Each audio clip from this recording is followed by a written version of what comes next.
What's the problem with that? So 562 doesn't have thumb studs. You know, like, so that shouldn't be happening. You can already tell from the title though, that we're gonna check out a fake one versus a real one. Maybe I think that is longer by a little bit. Yeah, something. Let's line these things up. So we did there's definitely some differences in the shape of the blade, the swedges, like you said. I think you the got a little handle bit of length is longer on this one. Yeah. I did a short the other day and about the fake ZTO 562 because somebody was selling one on eBay for like $190. Right. You know, and made me I remembered that Jeremiah had a fake one, and I asked him if I could borrow his knife for a couple of days, and I dropped him off the Cold Steel 4MAX Scout. Oh, okay. And the Ontario Wrap, and he was like, "Oh damn, boy, that's a big old knife." Yeah, that's a big old knife. But anyway, I wanted to go ahead. I got my ZTO 562 on the chopping block, so I figured, it can sell, it can stay. It doesn't really matter to me. But if we do sell it, might as well go ahead and get this video out of the way. But I pointed out in the video, the reason why I know this is because I've had one of these before. In fact, this one used to be mine. Right. So we got the screw hole over here in the frame bar, or the lock bar. Sorry. Right. The travel stop. Yeah, the travel stop. And all right, so you notice on the real one, the stop pin or the stop studs are actually touching the knife handle frame. Yeah, the handle on both sides. So it's like serving as a stop pin on this knife. They don't touch the frame, so they actually work as thumb studs. Because like they're just over far enough to where you can actually use it as a thumb stud. Like no, and it's and the stability, you can definitely tell a difference. Like you can. It don't feel like it's about to fall apart, but like there's some stability issues. Yeah. By the way, dude, this guy uses that knife every day. Like I cut his carabiner off. Did you see that big old thing? It's hanging from it when I first brought it in, or no. He told me he cut it off, and I was like, no, I ain't gonna mess with it. But like, like a carabiner and a bunch of paracord, like. He connects it to his pants, to a belt loop, so he don't lose it. He loves that knife. And I tried to sell him the real one. And he was like, "How much you want for it?" I said, "Man," I said, "I don't know, about $150." He said, $150. And I was like, "Yeah." He's like, "I ain't doing that shit, dude." I was like, "Okay." But he ain't a knife guy, right? So, that's to him, that knife cuts plastic and cardboard, and that's all he's concerned about. Regardless, see the pivot differences.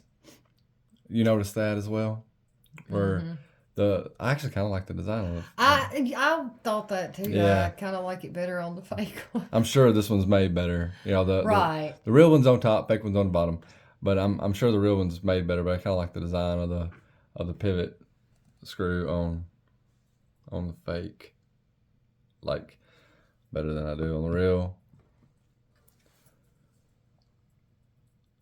Yeah. But regardless, like, it doesn't. That's just aesthetics, is what I mean. Pocket clip is really similar, but there is a little bit of a difference. Like this one, the real one. You see how it like comes to a flat right here. Uh-huh. The fake one like does it doesn't really come to a flat. It just kind of Okay. goes over. Yeah, I missed that. I was trying to find the difference in those clips. But yeah, I see it now. Both of them are, Very, very similar. Yeah. Like you mentioned earlier about the jimping, I didn't pay attention to it, but like the jimping is better on the real one. On the real one than it is on the fake one. Like it's smoothed out a little more, quite a bit more on the fake one. When you got your thumb on it, like the real one is actually more effective. Like you've got more stop there. One win I'll give to the fake is they left you more room to get to the lock bar. Like this is the fake and this is the real, and you don't really have that room to get to the lock bar. Yeah. But neither one of them gave you a whole lot, but the fake did give you a little bit extra.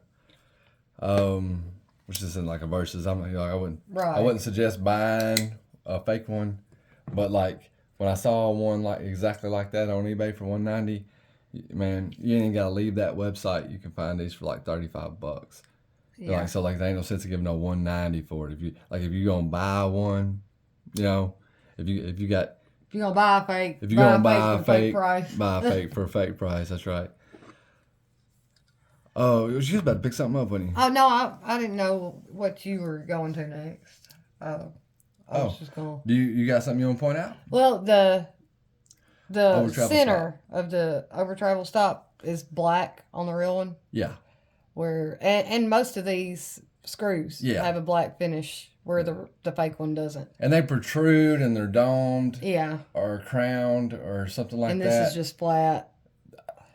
Yeah, they're definitely inset. They got that same kind of crown look. And I'm just now seeing this difference. But the reason these seem more inset is because there is more. What is that? Tampering or whatever that's called. Contour. There's a thicker line of contour on the frame of this real one than on this fake one. Like there's really not much there at all. And it was kind of like the same story with that spine. Like that you pointed out. Mm-hmm. And let me check something. Okay, you see how the magnet's not. Yeah, this is titanium, and just a note, man. Like you see how much age this knife has, how much carry it's had. Like it's not just completely worn out or anything, but the serial number is 8,522. And it's an S35VN. Like this knife would be about 5 years old. Yeah. All right. This knife, it says the serial number is 1183. Most of your fake are going to be lower are the same serial number, 1183, and stainless steel. Yeah. Although the weight is very similar.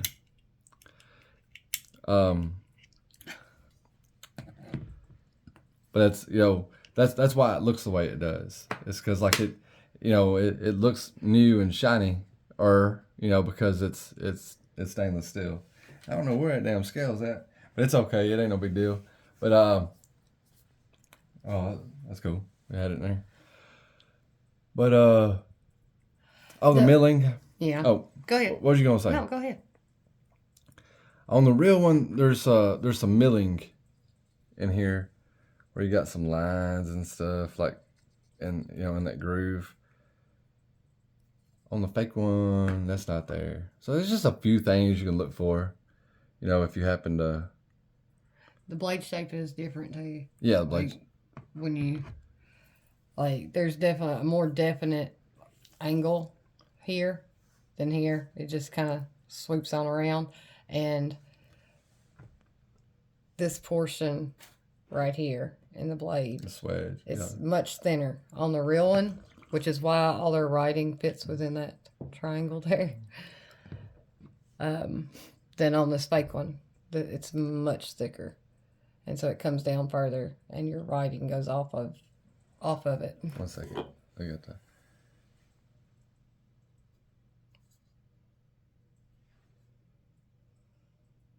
There we go. Yeah, see how that X and L max kind of rolls off the side there. Yeah, and like the differences in the blades, she noticed earlier.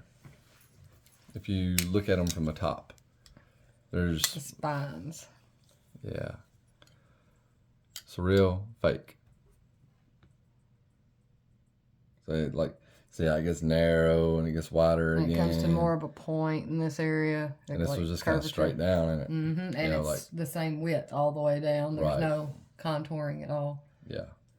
So there's some telltale signs on these knives, man. Like I don't know how much longer I'm gonna have this knife around. So I was, I think I gave this in the Jeremiah about a year ago. Probably longer than that now. Maybe. But yeah, like he's definitely put it through the ring, like put it to work, put it through the ringer and all that stuff. And to a non-knife person, you tell them about a model to get, because he was asking about models, and I was like, man, 0562 is pretty good one, because he said, I don't want a small knife, I want a knife that got some weight to it, blah blah blah. I was like, at the time I was like, 0562 is probably a pretty good one, and he started looking for them, or looking at them. I told him what to expect on prices, and he was like, found one for $35. Think I'll just get that one. I said, that one is fake. He said, I don't give a shit. I just need something to cut some stuff with, man. Like if it feels the same in the hand. I said, I just don't buy it. I got one. Don't sweat buying it. I got you covered. Ain't no sense in picking up another one of those things. Right. But yeah, regardless, that's about the extent of the differences that we found. So if you have any other ones that you want to add to it, feel free to drop them in the comments. If you've stuck around this long, consider subscribing if you want to. We will be going live Saturday. We are, we're going live Saturday. We got to go live. For real this time. Yeah, for real this time. We got those 500 subscriber knives to give away. Those are the Kershaw Emersons in D2. Got the 6. 6 and the 11. And so those will be given away. I guess got the boxes and stuff too, I believe. And those will be given away Saturday, maybe along with something else. I haven't decided yet. And we also need to figure out who gets the emulsion and the strops from. We may run another round of it, man. Because I think we only have one person. Yeah, one and two on the other. Yeah, we can look at it. It's like we got like 3 or 4 on the strops, and I don't know about the emulsion. I haven't looked at it lately, but yeah, we'll go ahead and end this video here. But you guys take care, and hopefully to see you Saturday, and may even drop another video. Got that interesting knife in the mail. Okay, you guys take care of yourself.